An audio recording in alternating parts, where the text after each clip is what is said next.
수심결 7장입니다.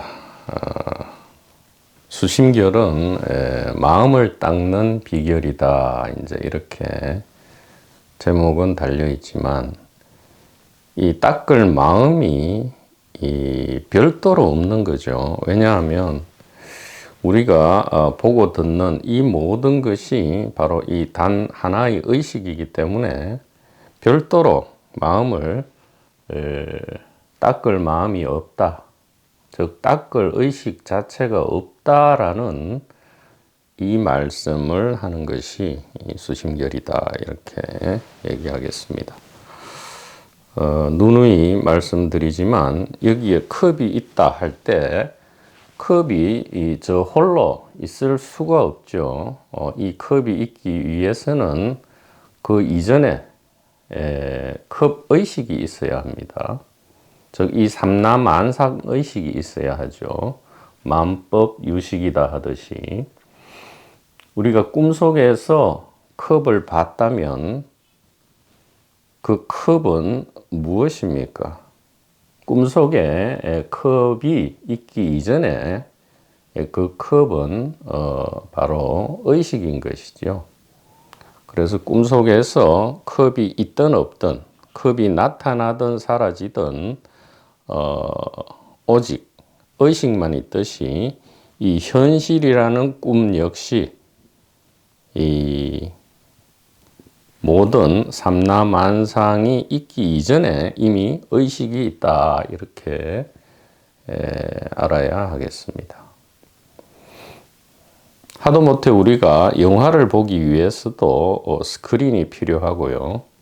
또 입체 홀로그램이 있기 위해서는 3차원 시공간이 그 이전에 있어야 하죠.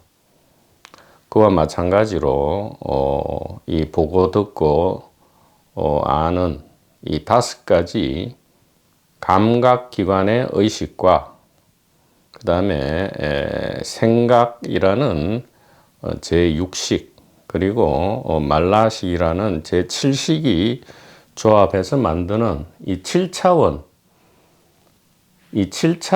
실시간 동영상 스트리밍을 우리가 현실이라 하죠. 현실이라 하지만 이 현실이란 것이 있기 위해서는 그 이전에 이미 이 현실 전체를 출현시키는 이 하나의 의식이 있어야 한다. 이 의식은 어디 있느냐? 머릿속에 있지 않다 이 얘기죠. 이 머리 밖에 우리의 몸과 이 하늘과 땅을 뒤덮고 있는 이 의식이다. 근데 우리는 왜 평소에 이것을 보거나 알지 못하는가? 너무 투명하기 때문입니다. 그리고 즉심시불이라 했듯이 이 적해 있다 이 말은 너무 하나로 일체가 되어 있기 때문에 너무 자연스럽고 당연해서 우리가 눈치를 못 채는 거죠. 그래서 우리는 컵이 있다 이것만 잘 알지요. 마치 꿈속에서 컵을 보듯이 컵이 있다만 알지 이 컵과 세상 전체를 드러내는 이 꿈꾸는 의식은 우리가 전혀 상상도 못하는 것이다 이 말이죠.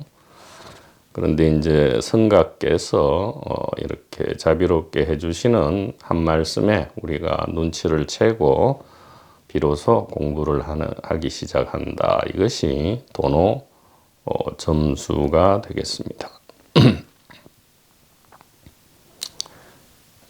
그래서 꿈도 사실은 현실이라 할 수 있고요. 현실도 꿈이라고 할 수 있습니다. 즉 꿈 현실 이렇게 이름 붙일 수 있고 현실 꿈 이렇게 이름 붙일 수 있습니다. 그래서 우리가 꿈속에서 컵을 보든 이 현실에서 컵을 보든 이 컵을 보고 컵이 있다라고 의식하는 것은 다름 아닌 바로 이 의식이다 이렇게 의식각성이 일어나야 하는데 이것이 일어나는 것은 뭐 치열한 공부나 수행을 통해서가 아니고요. 그냥 성각들의 말을 믿고 이해할 때 순간적으로 문득 이것을 깨닫게 된다. 자, 그 말씀을 이 수심결 7장에서 보조 스님께서 이어나가고 계십니다. 자, 제목을 이제 이래 붙였어요. 먼저 활짝 깨닫고 차츰 닦는 법을 밝힘. 이렇게 말씀하십니다. 먼저 차츰 깨닫고. 저는 이 얼음과 물과 수증기 비유가 가장 마음에 들고 이해하기 쉽다고 생각하기 때문에 자꾸 비유를 드는데, 먼저 활짝 깨닫고 이 말은 이제 모든 중생이 얼음 상태다 이 말이죠. 얼음 상태로서 아주 차갑고 딱딱하게 개인으로 굳어 있는 최면 상태다. 그래서 깨달음이란 것은 당신이 비록 지금 얼음의 모양을 하고 있지만 당신의 진정한 정체는 물이다. 이 물은 얼음도 될 수 있지만 액체도 될 수 있고 기체도 될 수 있는 자유자재한 그러한 신비한 정체가 바로 얼음, 당신의 정체다. 라고 지금 이제 이해하는 것, 이것이 바로 이제 먼저 활짝 깨닫는 것인데, 현대인들은 이렇게 질문할 수 있어요. 이미 우리가 다 그러면 깨달아 있다면, 즉 중생이 이미 부처라면 굳이 깨달을 필요가 있느냐? 제 말씀드립니다. 깨달을 필요가 없습니다. 이것은 제가 진짜로 단언할 수 있어요. 전혀 깨달을 필요가 없습니다. 그냥 선택이죠. 놀이동산에서 우리가 무서운 테마를 체험하면서 굳이 이것이 놀이동산이라고 느낄 필요가 없죠. 오히려 놀이동산인 줄 모르는 것이, 즉 자기 자신이 테마파크에 들어와 있다는 것을 모르는 것이 더 스릴 있고 재밌을지도 모르죠. 그러나 문제는 무엇이냐? 이제 고통과 괴로움의 문제입니다. 그래서 부처님도 이 삼법인의 처음 시작이 고통의 문제부터 시작하는 것이죠. 일체 괴고다 이렇게 말씀했죠. 모든 것이 고통이고 이 고통의 바다이기 때문에 이제 부처님께서 깨달음을 말씀하신 것이지, 굳이 고통을 즐기겠다라든가 나는 고통과 괴로움, 공포가 뭐 나에게는 문제가 안 돼 한다면 전혀 깨달을 필요도 없고요. 깨달음을 얘기해서도 안 됩니다. 그런 분들에게 깨달음을 이야기하는 것은 오히려 무례한 행위가 되죠. 괜히 다른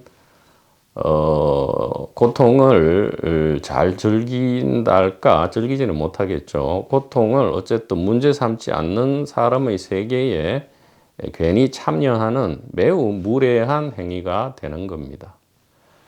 그래서 이 깨달음은 전혀 뭐 초능력이 발생한다든가 뭐 자랑을 한다든가 뭐 돈과 권력을 획득하는 수단이 된다든가 하는 그러한 전혀 그런 것과는 관계가 없고요. 다만 이제 괴로움이 있느냐 없느냐, 우리의 삶 전체가 고통으로 보인다면 이제 이 성각들의 이 깨달음의 말씀을 한번 경청해 보세요라고 이제 권유드리는 것일 뿐이죠. 그것이 다입니다. 그래서 먼저 활짝 깨닫고 할 때 깨달을 필요조차 없습니다. 사실은 얼음이 나는 얼음인 채로 괜찮아. 라고 해도 왜 문제가 없느냐? 얼음은 아무리 얼음이라도 결국은 물이죠. 얼음은 물이고요. 또 아무리 고집해도 천년 만년 얼음 상태로 있을 수도 없습니다. 조건에 따라서 공부를 하든 안 하든 깨닫든 깨닫지 못하든 액체도 되고 기체도 되고 또다시 또 얼음도 되고 하겠죠. 이러한 무상한 모양의 변화에서 고통을 느낀다면 한번 우리 정체에 대해서 들어보는 것이 좋고요. 아니면 계속 이렇게 모양을 바꾸면서 고통도 느끼고 고통이 있다면 반드시 또 쾌락도 있죠. 이 쾌락도 간혹 느끼면서 사는 것이 문제 없다면 관계 없다 이 말이죠. 왜냐하면 모든 것이 이미 깨달음이다. 즉 얼음도 얼음인 채로 언제나 물이었던 거죠. 언제든 H2O였습니다. 테마파크의 비유로 들어가면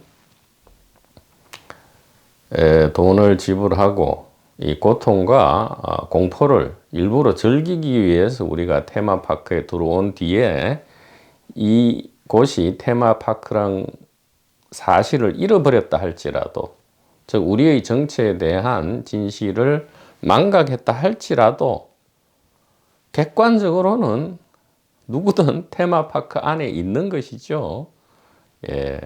이것이 평등한 깨달음이다 이 말이에요. 그래서 중생이 곧 부처고 깨달은 사람과 깨닫지 못한 사람, 그런 것은 없단 말이죠.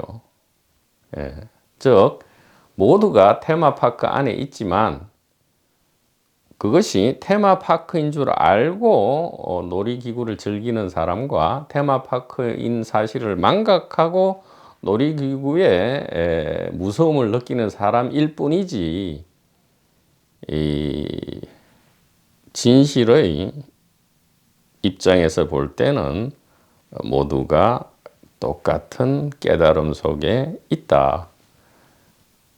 모두가 할 때 이것도 어폐가 있죠. 모두라는 게 없단 말이에요. 개인은 없이 단 하나의 나가 있고, 단 하나의 영혼이 있고, 단 하나의 마음이 있고, 단 하나의 의식이 있을 뿐이다. 진실은 이러하다 이 얘기입니다. 자, 이것이 이제 일구 소식으로 전하는 방편인데, 이것이 이제 단번에 이해되기가 어렵기 때문에 이렇게 2구, 3구 방편으로 또 소식을 전하게 되는 겁니다.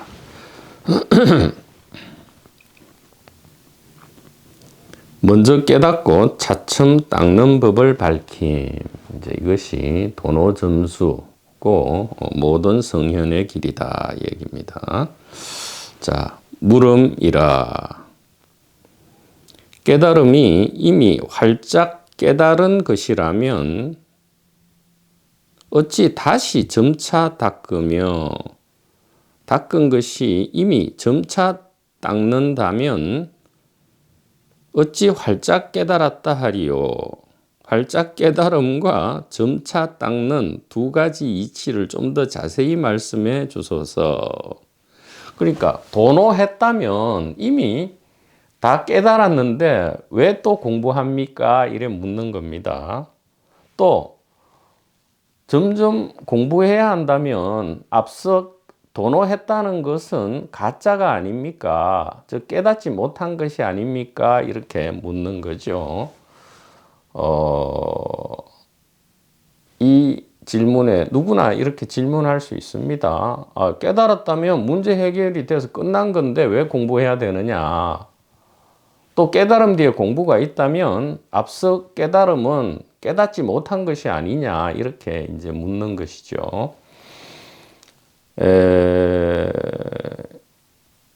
그러니까 이것은 이분법이죠. 깨닫고 깨닫지 못함이 별도로 있다라는 그러한 생각이 나누는 이분법에 지금 떨어져 있는 겁니다.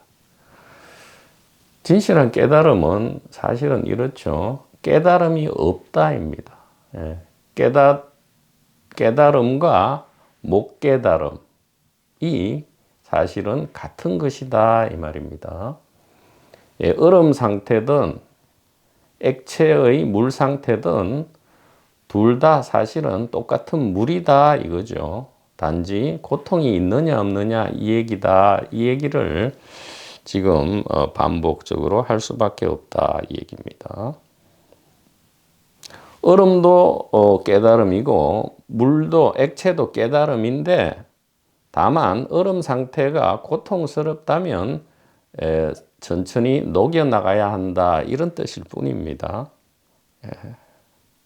그래서 이 질문에 대해서 보조 스님께서는 또 얼마나 친절하게 대답을 하시는지 한번 보도록 하죠. 활짝 깨닫는다 함은 범부가 미혹했을 때에 사대로 몸이라고 하고 망상으로 마음이라 하므로 자기의 성품이 참 법신임을 모르고 자기의 신령한 아르마리가 참 부처인 줄 몰라 마음 밖에서 부처를 찾기에 끝없이 헤매다가 갑자기 성각자가 깨달아 들어가는 길을 지시해 주는 것을 만나면 잠깐 사이에 한 생각을 돌려 자기의 근본 성품을 보되 이 성품 자리에는 원래 번뇌가 없고 무르의 지혜 성품이 본래 구족해서 여러 부처님들과 들것만치도 다르지 않다고 여기기 때문에 활짝 깨닫는다 하느니라. 그러니까 이 말은 뭐냐 하면 이 말이 깨닫는다지 사실은 못 깨달은 상태에서 깨달은 상태로 가는 것이 아니다 이 말씀입니다. 이것이 참 이 말로 설명하자면 이게 하루 종일 설명해도 부족한데 이렇습니다. 우리말로 하면 못 깨달은 상태, 못 깨달음에서 깨달음으로 이렇게 우리는 변한다고 늘 생각합니다. 깨닫지 못한 내가 어느 날 문득 깨달은 사람이 된다 이렇게 생각하는데 이것이 다 엉터리다 이 말씀이에요. 뭔 얘기냐 하면 못 깨달음과 깨달음 이런 것이 있는 것이 아니고요. 이렇게 얘기를 해야 합니다. 깨달음 밖에 없었는데 어떻게 되냐 하면 새삼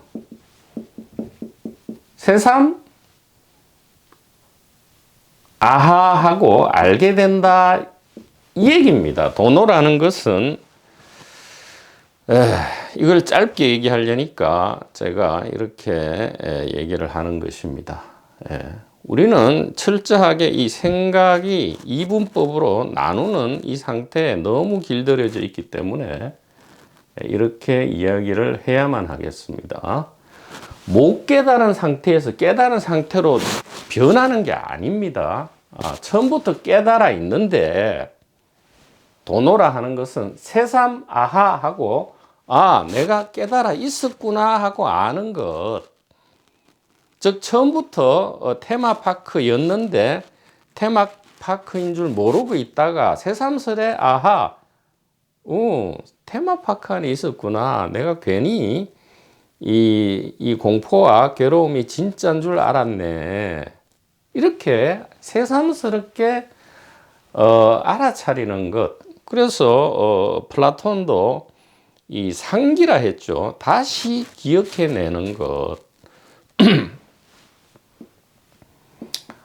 다시 이 기억해내는 것이 이 깨달음, 즉 이데아 상태에 도달하는 것이다 라고 플라톤도 똑같은 이야기를 했었습니다. 그래서 이 부분을 우리가 정확하게 알아야 자꾸 도노 점수 왜 깨달은 뒤에 왜 닦느냐, 또 원래 닦아야 깨달음이 나타나는 것이 아니냐 등등의 이러한 엉뚱한 의문 속에서 우리가 괴로움을 겪지 않게 된다 이 말입니다.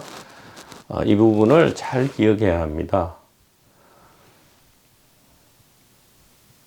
왜 못 깨달은 상태에서 깨달은 상태로 변한다라고 자꾸 생각하냐 하면 우리 정체를 자꾸 이 몸으로 생각하기 때문이죠. 우리는 몸 안에 들어있지 않습니다. 몸을 아무리 해부해 봐도 그 안에는 생각도 없고 기분도 없고 감정도 없고 의식도 없고 마음도 없습니다. 마음은 이 전체를 감싸고 있는데 투명하기 때문에 안 보이죠. 그래서 자꾸 그냥 막연하게 마음이 몸 안에 영혼이 있다 이렇게 하는데 그 생각이 모든 고통의 근원이 된다 이 말씀이에요. 그래서 대답하시기를 범부가 이게 최면이 걸렸다 이렇게 얘기합니다. 최면이 걸렸다. 무슨 최면이냐? 깨달음 상태에 있으면서도 못 깨달았다고 최면이 걸렸다. 왜냐? 자기 자신을 4대, 즉 물질이죠. 지수화풍인 4대 물질을 자로 착각하기 때문이다 그런 얘기예요. 요즘은 이제 100여 가지 원소가 되겠죠. 물질은 100여 가지 원소인데 예전에는 4가지로 이제 대표했습니다. 지수화풍. 이 4가지 물질 몸을 자기로 여기기 때문에 무엇이 발생한다고요? 엉뚱하게 밖에서 구한다 이런 뜻입니다. 자기를 몸으로 여기니까 몸 밖에 뭐가 있는 줄 알고 찾아다닌다 이런 뜻이죠. 몸 밖에는 아무것도 없습니다. There is nothing outside conscious mind죠. 이 의식 밖에는 아무것도 없고요. 또 의식 안에도 의식 이외에는 아무것도 없습니다. 전부가 의식이다 이런 뜻입니다. 그래서 깨달음에서 다시 새삼 아하로 넘어가는 것은 무엇이다? 물질 몸을 자기로 여기다가 드디어 이 법신을 자기 자신으로 이제 알아차린다 이런 뜻이죠. 법신은 바로 의식이라 했습니다. 이 의식은 몸속에 들어있지 않는 단일 의식이다. 즉 원리스죠. 하나님입니다. 이 하나님. 자기 자신이 이 단일한 의식임을 아는 것, 즉 하나님임을 아는 것. Be still, know that I am God 이렇게 성경에도 나와 있죠. 이 법신 또 성부, 법신은 다른 말로 성부라 하고요. 또 다른 말로는 이 체라 하죠. 본체라 합니다. 본체 혹은 본각이라 하죠. 이 이름은 아무 상관이 없단 말이에요. 우리가 가장 요즘으로 이해하기 쉽다면 이 의식이고요. 이 단일한 의식이 바로 우리의 진짜 정체지. 아하, 몸은 의식 안에서 온오프 되는 거구나. 나타났다 사라졌다 할 뿐이지 의식은 영원히 있구나. 이렇게 우리가 새삼 아하하고 아는 것이지 진정으로 못 깨달은 그런 사람이 있고 이 사람이 변해서 깨달은 사람으로 바뀐다. 제발 이런 생각은 하지 않아야 한다. 그런 얘기입니다. 예. 그 말씀을 지금 사실은 매우 친절하게 해주고 계시다.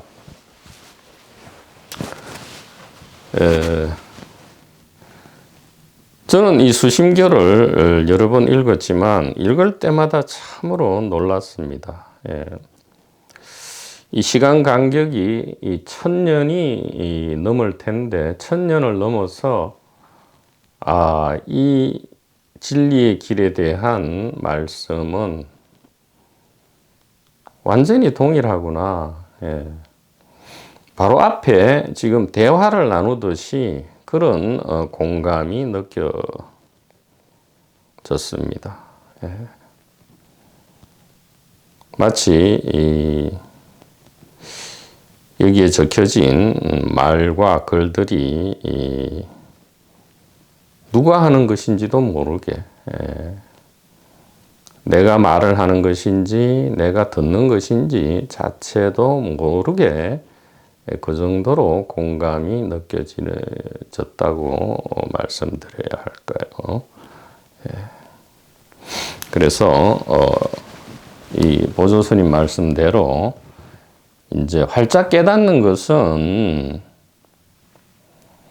무슨 못 깨달은 사람이, 즉 중생이 부처로 변하는 것이 아니고 본래 부처였는데 새삼 부처, 내가 중생이 아니고 처음부터 부처였구나 이렇게 알아차리는 것, 이것이 이 도노다 이렇게 말씀을 합니다. 그리고 이것을 또 반야라 하죠. 우리가 반야심경, 반야심경 할 때, 즉 금강경과 반야부 경전 전체에서 이야기하는 단 하나의 진실, 즉 반야. 반야는 산스크리트 프라저나죠. 지혜란 뜻입니다. 프라저나를 음역한 것인데, 이 반야는 뭐냐? 맨날 반야심경 하지만 이 반야, 심경, 이 지혜의 핵심되는 글귀, 지혜의 핵심을 기록한 글, 즉 지혜의 핵심은 무엇이냐? 바로 이게 답니다. 본래 우리의 정체는 깨달음인데 새삼 우리 정체를 다시금 확인했다, 이것이 바로 반야다 이 얘기입니다. 즉 우리가 물질 몸에 가두어진 줄 알았는데 그게 아니고 우리는 이 의식, 법신이구나 이렇게 새삼 알아차리는 것, 이것을 반야라 하고요. 그래서 반야심경 최초에도 이렇게 나오죠. 관자재보살 행심 반야바라밀다시, 즉 아발로키테시바라죠. 이 관자재보살이 이 지혜를 자세히 관찰해 보니까 바로 이거더라 이 말이에요. 조견 오온 개공, 즉 우리의 현실적, 즉 꿈속에 있는 우리 정체를 봤더니 전부 공, 즉 의식이더라 이 말입니다. 몸도 의식이고 생각도 의식이고 느낌도 의식이고 욕망도 의식이고 판단도 전부 의식 속에서의 일이더라 라는 것이 조견오온이죠. 그래서 어떻게 했다고요?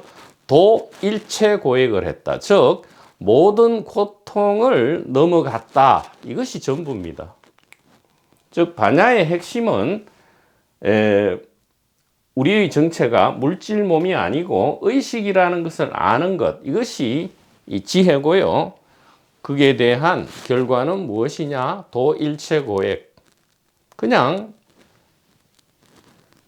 괴로움이, 고통이 깔아앉는다 이 얘기입니다. 고통을 없애서 깔아앉는 게 아니고요. 고통인 줄 알았던 것이 고통이 아니었더라 이 말입니다. 즉 약견, 재상, 비상, 적견, 열애죠. 모든 상대적인 것이 상대적인